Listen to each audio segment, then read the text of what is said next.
Hold up. Wait a minute.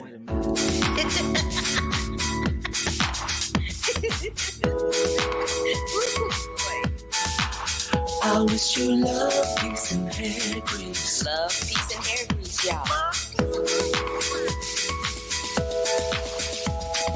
Yeah, you know I'm shooting straight from the hip. This is Carla Renata, aka the Curvy Critic, and I shoot straight from the hip. Yeah, you know I'm shooting straight from the hip. Love, peace, and hair grease. Yeah, you know I'm shooting straight from the hip.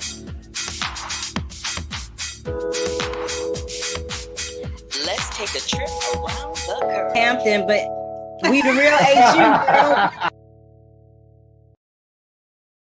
Hi, everybody. Let's fix this light. It's looking a little funkaroony. There we go. There. Hi, everybody. It's so good to see you on the screen. I know I've been gone for a couple of weeks, but baby, I needed some rest. Your girl needed some sleep. So, got my rest. I'm all rested up, and we're going to hit it and quit it today. I have a lot of interviews. I have the entire cast of Russian Doll. I have the directors of the Polar Bear documentary, Polar Bear. Excuse me. I also have a really special treat. The Turner Classic Movies Film Festival is going to pop off this week from April 21st through the 24th. And I have the first Black animator that ever worked for the Walt Disney Corporation. His name is Floyd Norman, and I have an exclusive interview with him. But before we get into any of that, let me just go ahead and take you on a little trip, baby, around the curve.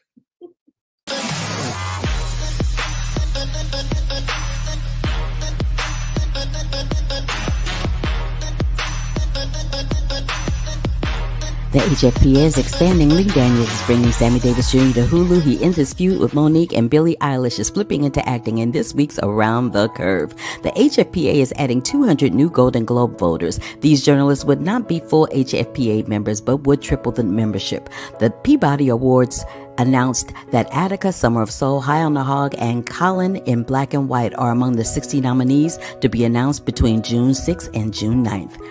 Hulu orders Sammy Davis Jr., a limited series from Lee Daniels with Elijah Kelly set to star. Speaking of Daniels, he and his precious star Monique have patched things up as she replaces Oscar winner Octavia Spencer in the Netflix thriller Damon House, also starring Tasha Smith. Billie Eilish is set to star in a new Simpsons short for Disney, and in the Hollywood drama lane, Salma Hayek joins the Magic Mike's Last Dance as Tendaway Newton steps away from the project due to personal reasons. Susan Sarandon takes over for Sharon Stone to play villain Victoria Cord in DC's Blue Beetle. Frank Langella was fired from Netflix's The Fall of the House of Usher after misconduct investigation. Role will be recast, and Cuba Gooding Jr. pleads guilty to 1 count of forcible touching and a long-delayed assault trial. LeBron James's Jackie Robinson documentary gets a premiere date at the History Channel set for June. In honor of Earth Day, IMAX presents special screenings of a climate documentary, The Last Glaciers, on Saturday, April 23rd. Face Off and Hacksaw Ridge producer David Permut is set to do a true crime movie about the Dexter killer Mark Twitchell. Crazy Rich Asians star Jing Lucy boards the Netflix's Man vs. Bee. Warner Brothers and New Line joins Kevin Costner's Western Horizon, marking the first time he's returning to the director's chair since 2003. The Proud Family, Louder and Prouder, is in production on their second season for Disney Plus, ahead of the season 1 finale on Wednesday, April 20th. Kingsley Benadir, Rayo Perman, Emerald Fennell, Scott Evans are among the others rounding out the cast of the Warner Brothers Mattel film Barbie. Geeked Week returns June 6th through the 10th with exclusive news, never-before-seen trailers, cast panels from Netflix's biggest genres, and more surprises. John Batiste makes his big screen debut as Grady in The Color Purple. Sinqua Walls has been tapped for a lead role opposite rapper Jack Harlow in the 20th Century Studios reboot of White Men Can't Jump, and Judy Reyes joins New Line's Turtles All the Way Down for HBO Max. Stewart to star in the romantic thriller Love Lies Bleeding for A24 and Film 4. Neon is set to release Moona's Daydream documentary documentary and concert film, which is the first project sanctioned by David Bowie's estate. Oscar winner Ariana DeBose will executive produce Scream Gems' 2 and only an original screenplay by Latina and LGBTQ writer Jen Rivas de Luz. 2022 Tribeca Film Festival kicks off on Wednesday, June 8th with the world premiere of Halftime, a new Netflix documentary film following global superstar J-Lo.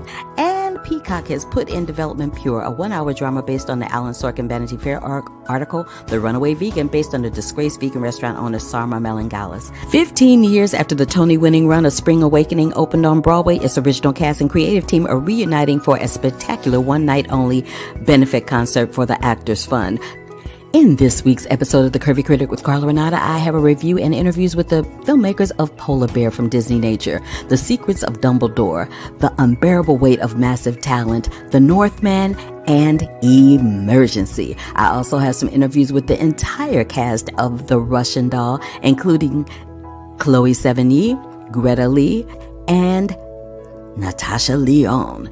Also, the Turner Classic Film Festival kicks off this week from April 21st through the 24th, and I'll be talking to the first Black animator ever at the Disney Corporation, Mr. Floyd Miller. That's it, baby, for this trip around the curve.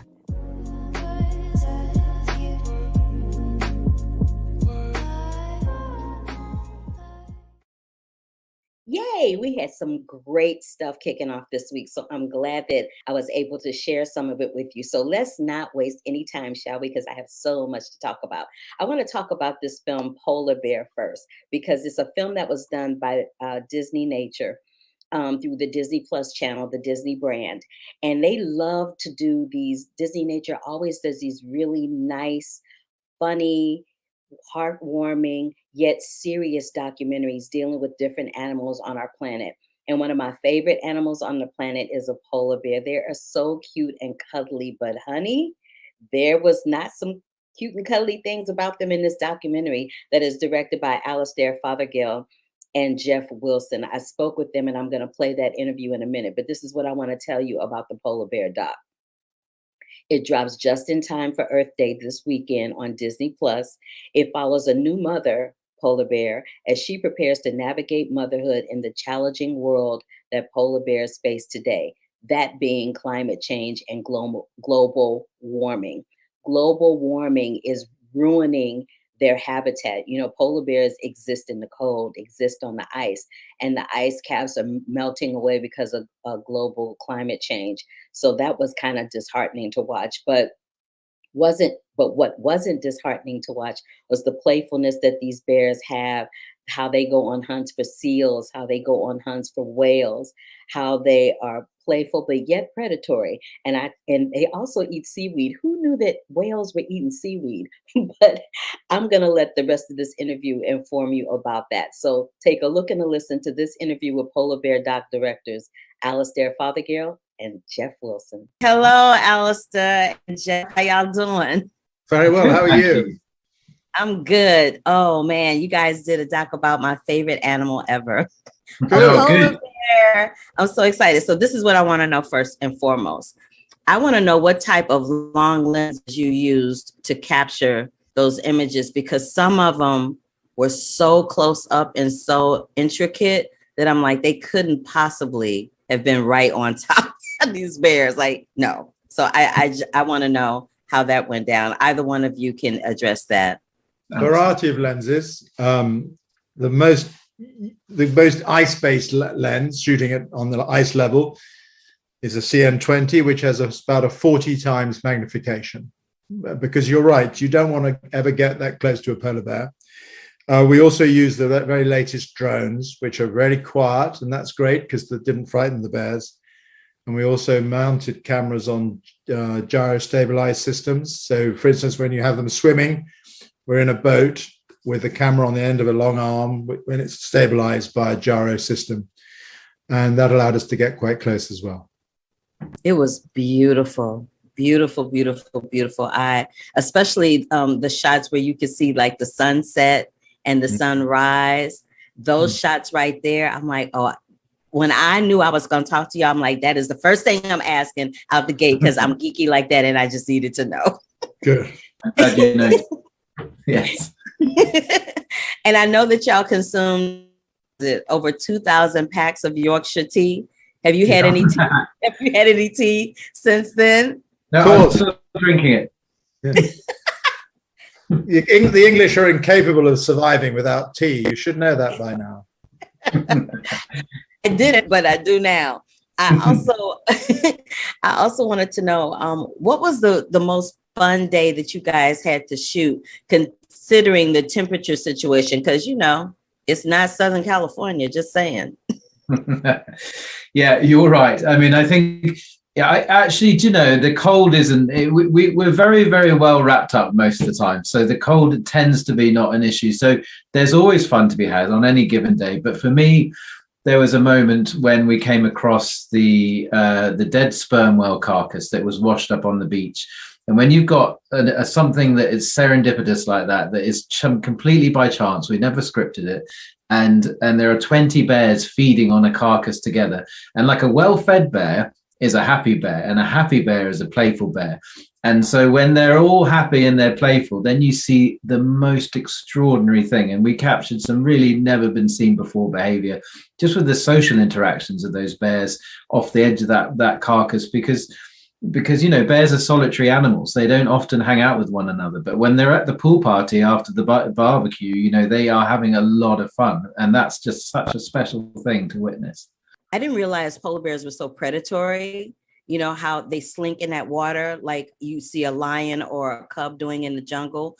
What was the most surprising thing for the two of you that you learned about polar bears in the process of documenting them on this film? I'll start with Alistair first.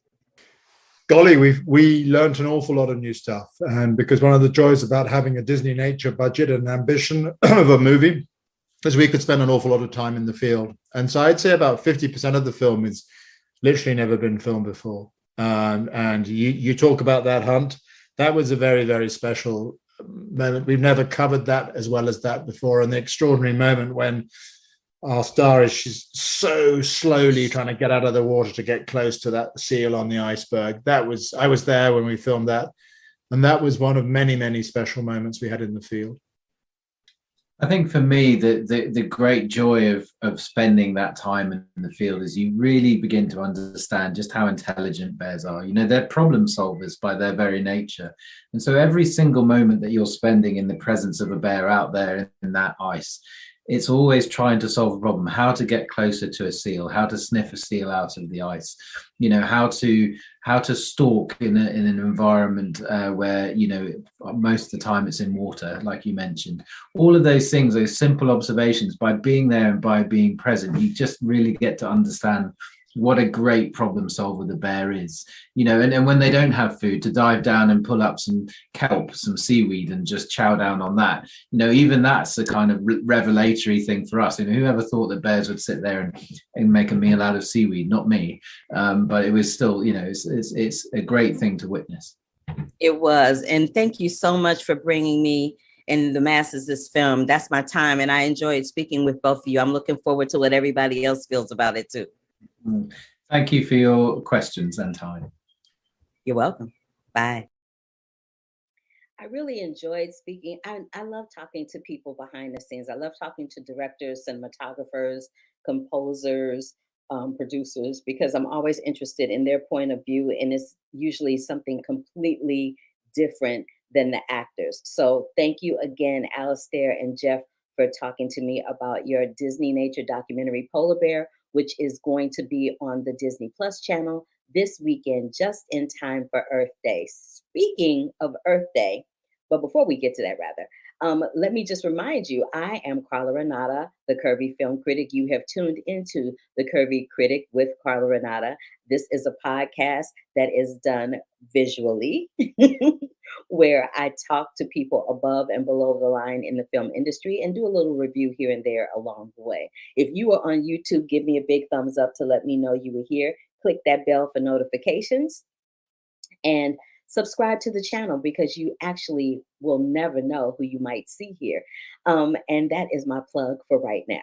So what I usually do is I do the reviews, I do the interviews, and then I tell you what my week was like the week before. So I took a couple of weeks off after the Oscars for obvious reasons. It was just a lot going on And I just needed to decompress. A sister just needed some time for herself. So what I did was is I went down to the music center to see Blues for an Alabama Sky, which is directed by Felicia Rashad, and it was produced at the Mark Taper Forum here in downtown Los Angeles. An introduction was done before the show kicked off by Wendy Raquel Robinson, who was a recipient of a scholarship given by Felicia and Debbie Allen at Howard University, all of our alma maters. And then I watched the cast do their thing. They were absolutely fantabulous. If you are in LA and you have an opportunity to check out this production, please make your way to downtown Los Angeles to the Music Center at the Mark Taper Forum and check out Blues for an Alabama Sky. And if you are not in Los Angeles, do yourselves a favor and grab the play and read it. It is a nail biter. It's written by another Howard alum, Pearl Clegg. I also went to the 30th anniversary of New Jack City, where there was a Q&A with filmmaker Mario Van Peebles at the Westwood Village Theater in Los Angeles, and I was invited there, excuse me, by American Cinematheque. So thank you so much for that. And if you have not seen New Jack City, you know that saying, "Am I my brother's keeper?"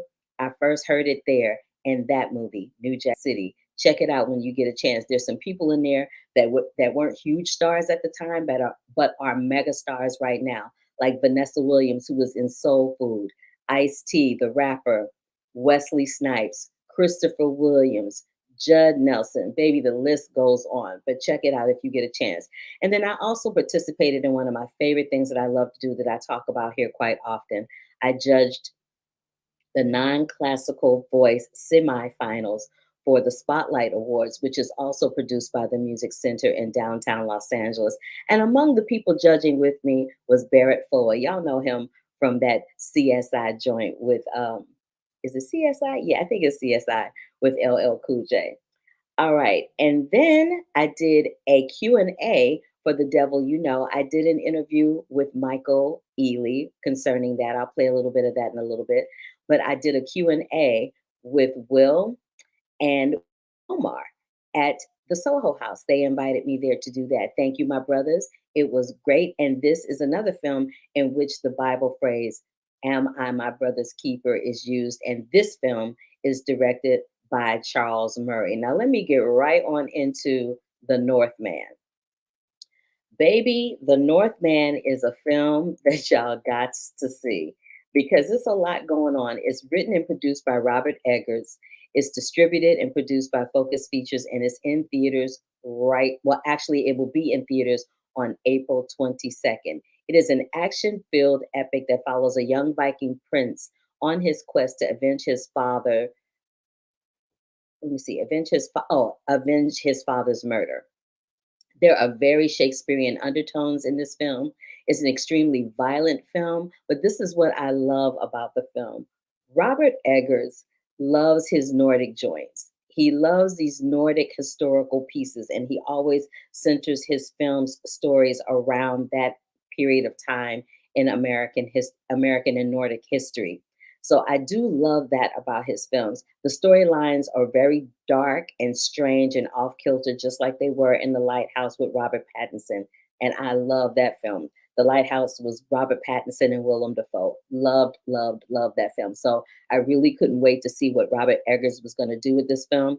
Let me tell you what I like first. So I told you that I like his style because it is out of the norm and it requires you to pay attention and it requires you to stay engaged because it's an original, creative type of storytelling that keeps you engaged while making you uncomfortable all at the same time. There are fantastic performances, especially from Alexander Skarsgård, Nicole Kidman, and Anna Taylor-Joy. This is what I didn't care for. I know it's a Nordic story. I know. It's kind of a dudes do movie. There's a lot of violence. There's a lot of killing. There's a lot of disrespect going on toward women. And I understand that that's par for the course because of the time frame that it takes place in, but that doesn't mean I have to like it. I don't like that. But I do like Robert Eggers' manner of telling a story. I think it's unique. I think it is original and is creative in the way he weaves and bobs stuff around. And this had a very Shakespearean feel to it, two brothers going at each other. So yeah, that's the Northman. Again, it is produced by Focus Features, is written and directed by Robert Eggers, and it will be in theaters on 4/22nd, which is this Friday. Now, let's talk about the Secrets of Dumbledore, baby, because everybody is talking about the Secrets of Dumbledore. Um, Fantastic Beasts, The Secrets of Dumbledore. Now, let me tell you how I feel about this one. Because, or let me just qualify it by saying it's in theaters right now. It's produced by Warner Brothers, directed by David Yates, and it's based on the Harry Potter franchise, which was created by J.K. Rowling. All right, so having said that, this particular chapter deals with Albus Dumbledore. He's assigned to Newt and his allies with a mission related to the rising power of Grindelwald. I have to admit, I have not been a big fan of the Harry Potter franchise, and I'm not like die hard about it. I have a niece, honey, that had a wand and she's got costumes and the whole thing. But this is what I tell you. This is what I will tell you how I feel about Fantastic Beasts: The Secrets of Dumbledore. I feel like this film was delightfully charming and entertaining. And because I had not seen the previous chapters of the Harry Potter film franchise prior to this film, I kind of loved it. I know there are people out there hating on it. They're the ones that will hate on stuff. They're the same type of fans that will hate on stuff like a Star Wars movie. If someone hasn't seen a Star Wars movie and they've seen every chapter, they're like, oh, this doesn't keep in line with the film.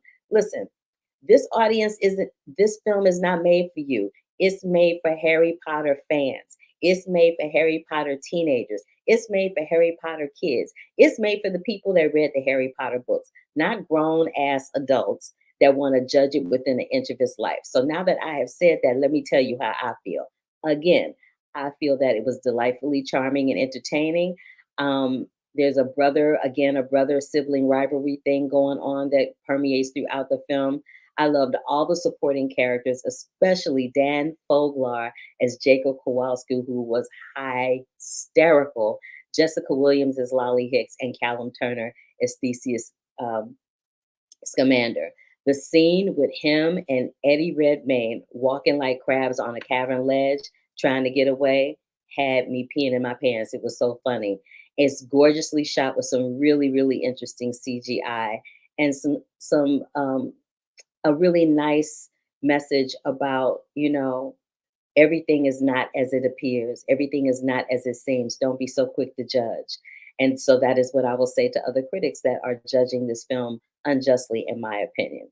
All right. So let me go to the next film that I want to talk about. It's called Emergency. And I saw this film, I've seen this film twice. I saw it at Sundance and I saw it at Up by Southwest. This film is a trip. It is. Do I have a picture? I don't think I have a picture for Emergency. That's too bad. Emergency is a trip. It's directed by Carrie Williams for Amazon Studios. It again is dropping on 4/22nd. It deals with this group of kids who are getting ready for a night of legendary partying at college. These three college students, Sean, Kunle, and Carlos, they have to weigh the pros and cons of calling the police when they are faced with an unexpected situation. The unexpected situation being this white girl that passed out on the floor in their house. Now, we all know what the situation is when you are young Black men calling the police and there's a young white girl passed out in your house. Just saying. Not making it up, it's the truth. So the film deals with that particular instance, excuse me, and it shows you very blatantly the microaggressions that you get from white people, stuff like threatening to call the police when there ain't really no reason to call the police on you for anything, or at the or an instance in the film, I won't say when it happens, but an instance in the film where, Black people are cuffed and slammed to the ground while people of another persuasion are left to sit comfortably on the curb while they figure out what's going on. And it also addresses the ideology of doing what's right instead of doing what you need to do to save your butt. But I will tell you that R.J. Seiler, Donald Elise Watkins, Sebastian Chacon, the three of them together is absolutely magic. They play off of each other so very well. And the arguments and the dialogue that Carrie has given them for this film is just, mwah, it is just, it's magical. And it's a film that I think everybody should see. It will make people think, it'll make you stop, it'll make you have some conversations that, yes, they still need to happen in America. So again, this is called Emergency. It drops on 4/22. It is directed by Carrie Williams for Amazon Studios. And it played at South by Southwest and the Sundance Film Festival. It helps you figure out the need and desire to make your mark in college. And it also addresses the issues of, when is it time to, put the nose down to the grindstone and hit the studies? Or when is it time to go have some fun? All of that. Anybody who's ever been to college, whoever wanted to do that party night thing, you guys will totally get it. And even if you haven't done that, you'll get it anyway. All right. So I think that is most of, I'll hold one of the movies for a little later on. But let's get into one of these interviews that I did. So I love talking to Michael Ealy. I spoke with him again for The Devil You Know. I'm not going to play that interview here because it is up on the YouTube channel and it's quite lengthy, so you can watch it in its entirety there. But I am going to get into these interviews that I did with the cast of Russian Doll. And first up is Greta Lee and Chloe Sevigny, who gave me life. Russian Doll, the season 2, drops on Netflix this week. Take a look and a listen. Are you good? We're good. Look at that room. I love your office. I love that. Thank you. I appreciate that so much. Yay. So listen, this is what I want to ask you, Greta and Chloe. There's particularly Greta, there's a saying that some friends are the family that we choose. Why do you think Nadia and Maxine are chosen family? Oh, gosh. I think that they are, maybe to answer that, I'll talk to you about some of the conversations we had about classic duos that we've seen and the kinds of duos that we haven't seen and what we would do if we had the opportunity to show that. Because we were grasping a little bit at like, what duos are there? So many of them are male. And, we have Bonnie and Clyde, but how do we portray friendship today in this era? So I think they're just two people who are so thoroughly themselves, for better and for worse. And that the second part of that is key, that they're able to be so uncompromising in terms of who they really are with each other. And yeah, I mean, Chloe and Natasha go back, way back. And I feel like just watching you guys and knowing what I know about the two of you too, it is such a great model in terms of two women who really love and understand each other so deeply. Oh, I love that answer. Thank you, girl. Yes, snaps and claps for you. Okay, Miss Chloe, you crack me up. Last time I talked to you, it was during Lizzie, and I asked you the lyrics to that song, and you went right there. You were like, bam, I loved you for that. But now I'm going to ask you something a little different. So if you guys could jaunt through time to change any moment in your life and or your career, what do you think that moment would look like? Well, they always say like, oh, there's one part that's going to change your career, but that's not necessarily true. I mean, but there are some that I did pass on, which I think they have contributed to certain things. So do tell. Inquiring minds need to know. When I was young, I was very into realism and I was not into popcorn movies. And so I really wanted to have this career, this indie cool career, like working with artists and auteurs. And there were some more commercial projects that were offered to me that I kind of poo-pooed because I was like, that's not what I'm into. That's not what I watch. That's not what I want to be a part of. And I find them a love. And I know that there's just room for all kinds of movies and there's room to do those and then do the other kinds. And like, I think that I was so precious about my career then that I was scared to do things that made me uncomfortable and by putting myself out there in ways. And now I feel like, I was my person and I could remain true to who I am and still do things outside of my comfort zone. And so I wish that I had, made some other choices. Okay. How about you, Greta? Well, I love that Chloe had like this, like young integrity, even at the beginning of your Right? career. Because I was like the opposite. I was like, please let me sell out. Please, I will do anything. I'm not an artist. It's okay. I'll figure that out later. Yeah, literally just tell me, that kind of an energy. So I love hearing that.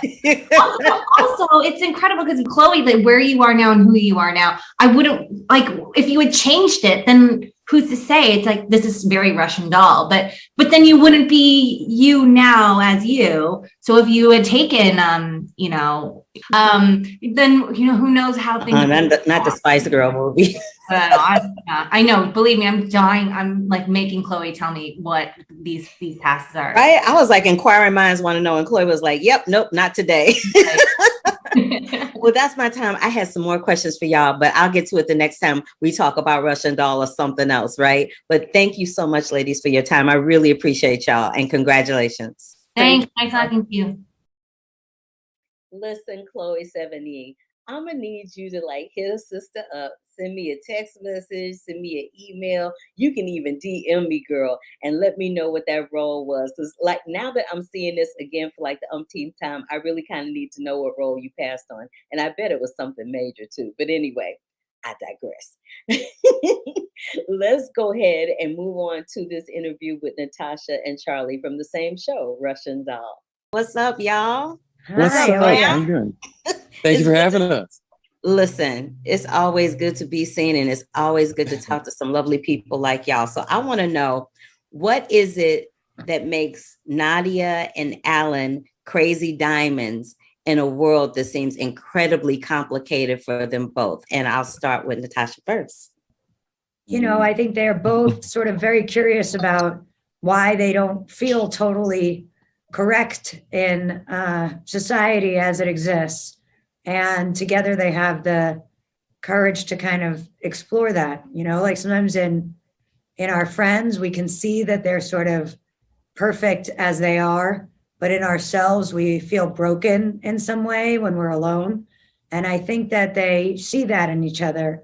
And so they kind of, that sort of unconditional love of a chosen family allows them this sort of, strength of, emotional exploration in a way, even when very sci-fi. I right? 100% agree. And I mean, I'll second, I think we're all, kind of cliche, but we're all diamonds. You know what I mean? Like everybody's just got to figure out how to shine it up and chip the edges and stuff like that. But luckily these two people have found each other and also found new ways of attacking this thing called life. They have new tools in order to kind of show those beautiful edges. I know it sounds so cliche, but it's true. We're all diamonds. No, it actually does. It don't sound cliche, but I appreciate y'all, taking that deep dive with me to answer that question. Because as I watched season 1 and season 2, that was the forefront thing that was in the front of my mind, that these two people are bonded together by some crazy circumstances. So thank you so much for addressing that. I really appreciate it. I also wanted to know, what is I may have missed this, but what is the significance of Nadia's birthday being on March 30th? I will say, without being too crazy, that in addition to the show being sort of like, philosophical and psychological, we've lost Charlie, and like sort of psychedelic, there is an element of the show that is sort of theological in its own way. And that is kind of asking and scratching around the edges of this sort of, God question in a more tangible sense. And almost this idea that is like the true nature of that idea we call God actually most visible in the connection between two people, so that's where you can see that shine. And so anyway, just because no one's ever asked that before, I thought it was just worth mentioning or touching on. I appreciate, Natasha, you a deep sister. You are a deep Russian doll, honey. You really are. She really is. I appreciate you for that. I appreciate you for that. Did you want to add anything to that, Charlie? Are you no, good? How could I? What can I add to that? You know what I'm saying? this is the greatness that I get to stand under. You know, I just appreciate it. But Listen, you know, you guys- it's not just that. It's like it's us together. You know, like the strength Truth. of the show is that, like, you know, Charlie and I will stay on the phone a lot and talk about, you know, if we like the ideas, you know, that I'm proposing as Alan's arc in season 2, and who he thinks should play his grandmother, and you know, it's like we talk about all that to make sure that it feels like we're in it together. You know, because that's really like, you know, the love of the show. It's like, so it really feels like something we're in together, because that's the kind of heart of the show and what I feel like makes it work. Whoa, I forgot that interview ends very abruptly. So yes, thank you, Natasha, Charlie, Greta, and Chloe for sharing your thoughts about the show with me. I really, really appreciate it. You guys, check out Russian Doll. It is on Netflix. Season 2 drops this week. Check it out. It's gonna have your mind just spinning, spinning, spinning. Let me get into this last review of the unmeasurable weight of massive talent. Baby, this film is a trip. It's already garnered, I think, like 100% on Rotten Tomatoes. It's written and directed by Tom Gormican for Lionsgate. It drops on April 22nd, and it's basically centered around a cash-strapped Nicolas Cage who agrees to make an appearance at a billionaire superfan birthday party, but really is an informant for the CIA, since the billionaire fan is a drug kingpin and gets cast in a Tarantino-esque type movie. It's produced and starring Nick Cage. Also in the film is Pedro Pascal plays Javi, Tiffany Haddish plays Vivian, Neil Patrick Harris is Nick's agent Richard. Baby, this this movie is yummy goodness in the best sense of the word. It is just pure, unadulterated comedy. Nicolas Cage making fun of himself is worth the price of admission alone. There are numerous references to some of his films. There's one particular scene that I don't want to ruin it for you that will have you hollering out loud. But it's almost like art imitating life type of film. Is so funny. It's very kitschy. It's very funny. That it shows all the all of the tropes about actors that people think are ridiculous. Like when you go to an audition and you just insist in an audition meeting, which is what someone in Nick Cage's position would do. He wouldn't actually be auditioning. He would just have a meeting with the director, and they would just see if, you know, they saw the same vision for the character in the film. Him standing out in that parking lot at the Chateau Marmont doing that character was pure comedy, as is the numerous other things that he does during the course of this film. And Pedro Pascal is his sidekick, is so entertaining. We have been shut in for 2 years. Most of the films that we have seen have been very, very serious or rooted in some kind of reality. It was just nice to see something that was goofy and corny and crazy as hell. And that is what the unbearable weight of massive talent is. You will get your entire life watching it. It is so funny and hilariously, it's just electric fun. It's so much fun. You'll love it. All right, so before I get into this last interview, let me just say that the Turner Classic Film Festival is happening in Los Angeles for the first time live in Hollywood from April 21st through the 24th. And they're honoring a plethora of people, including my man, Floyd Norman. Now, if you don't know who Floyd Norman is, I'm going to show you this picture. This picture is a rendering from Sleeping Beauty, and it was drawn by Floyd Norman. Floyd Norman is the first African-American animator to be employed by Walt Disney himself at Disney Pictures. The first. Let that sink in for a second. And as you're letting that sink in, I'm going to let you take a look and a listen to this interview with Mr. Floyd Norman.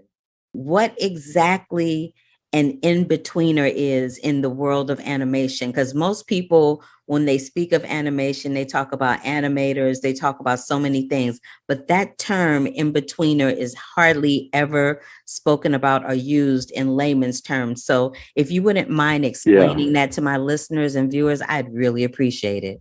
Well, in-betweener is almost an obsolete term today in our new world of digital animation, where so much of everything is done on the computer.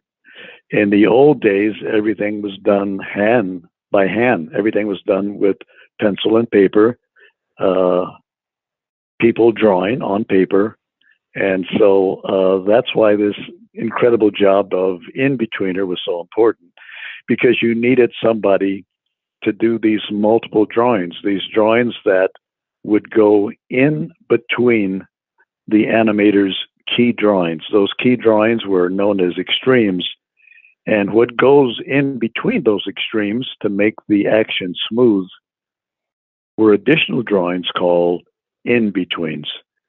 And that's where that term comes from. The in-betweener is the artist who does all of those in-between drawings that makes the animation appear to be, smooth and pleasant to the eye.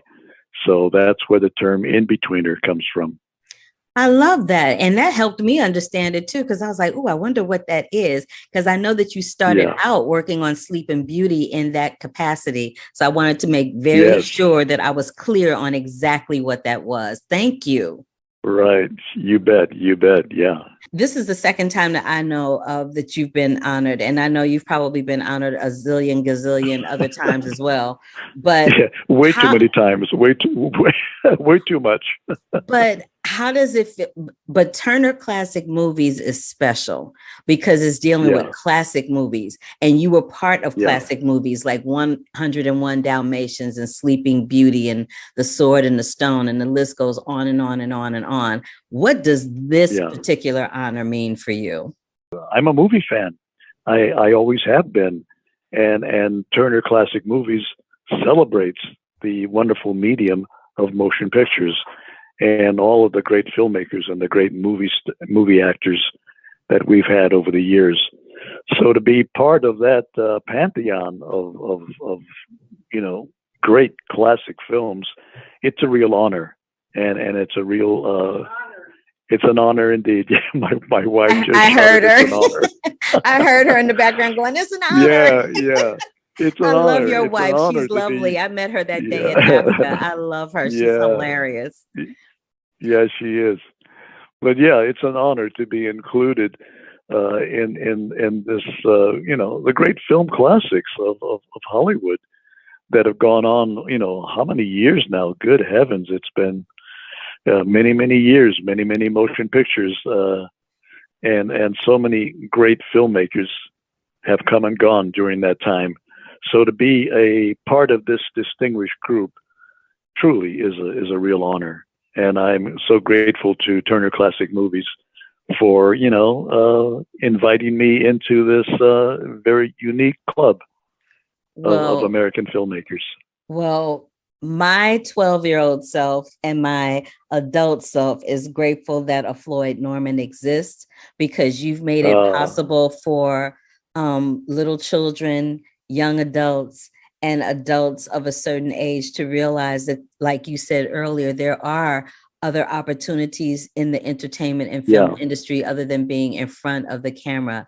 There's so many other jobs that you can inhabit and thrive in those lanes. And as we're closing this, and as we're closing this out, I want to ask you one final question. What would the 86-year-old Floyd Norman say to your younger self? I would say, young man, you are headed in the right direction. All you've got to do is follow your dream and work hard.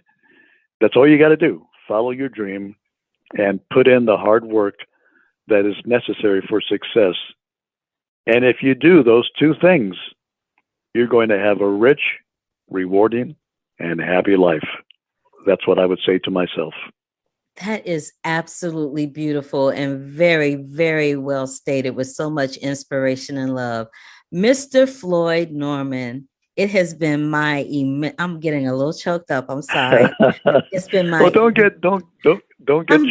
I'm very emotional because this has been my Yeah. immense pleasure to speak with you this morning. I love you so much, Yeah. and I respect you thank so you. much, and I'm so honored and inspired and grateful that you exist. I mean that from the bottom of my heart. I really do. Thank you Oh, for taking time to well, talk to thank me. I you. can't begin to tell you how much it meant. Well, it's been my pleasure to share my life with you. I consider myself a very, very blessed person to have had a life and a career that has been so rich and rewarding, and I could not have asked for more.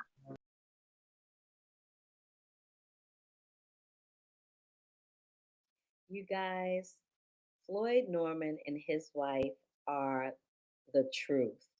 They are such lovely, wonderful people. There's a photo that I showed toward the end of that package. That photo was taken in, I think it was 2016, when he was honored by the African American Film Critics Association. And I believe I was one of the people that gave him that award or presented him with that award that day. I might be wrong in that, but my fuzzy memory tells me that I probably was. But I know I was in the room because that's where we took that picture. So I'll just say that. But let me just reiterate what I told you about today. Make sure that you take a look out for Polar Bear, which comes on Disney Plus via Disney Nature on April 22nd. The Unbearable Weight of Massive Talent, which hits theaters on April 22nd as well. Make sure you check out Fantastic Beast, The Secrets of Dumbledore, which is in theaters right now, produced by Warner Brothers, and The Northman, which is going to hit theaters on April 22nd as well, and it is produced by Focus Features.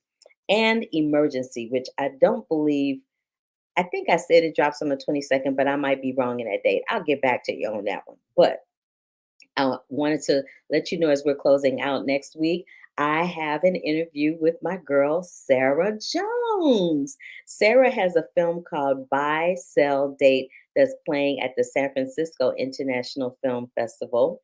And I'm also going to be speaking with Craig Robinson from The Bad Guys, which is an animated feature. Y'all are going to love that. And it's under embargo until the 21st. So I couldn't talk about it today, but I can talk about it all next week. And I'll play that interview then too. So until the next time, you guys, thank you so much for joining me. Again, if this is your first time joining me, give me a big old thumbs up to let me know you were here. Click that bell for notifications if you are on the YouTube. Subscribe to the channel. And next week, this is what we're going to do. We're going to talk about The Bad Guys. We're going to talk about I'm going to wrap up the Turner Classic Film Festival and bring you some more interviews and good stuff from that. From the red carpet opening night, where the opening night film is E.T. And I'm going to do a little curvy classic roundup. I'm going to talk about Pulp Fiction, White Boys Can't Jump, New Jack City. I told you about my girl, Sarah Jones. And we're going to talk about some things that are coming up for the LA Asian Pacific Film Festival. So until the next time, stay safe, stay sane, keep washing them hands, y'all. We still in a pandemic. I can't say nothing about that mask mandate because, baby, it changes from one day to the next. I don't know what it is today, but it is what it is. And I will see y'all next time. All right. Bye. Love, peace, and hair grease, and deuces. Until the next time, baby.